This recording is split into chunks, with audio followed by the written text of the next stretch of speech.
નમસ્કાર મિત્રો, અમારી એપીટી ગુજરાતી ચેનલમાં તમારું સ્વાગત છે। અત્યારે હાલની સૌથી મોટી અને દુઃખદ ખબર સામે આવી રહી છે।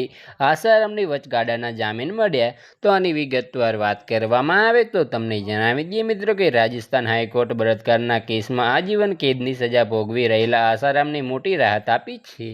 તો આની વિગતવાર વાત કરવામાં આવે તો તમને જણાવી દઈએ મિત્રો કે હાઈકોર્ટ તબીબી કારણોસર આસારામને 6 મહિના માટે વચગાળાના જામીન આપ્યા છે।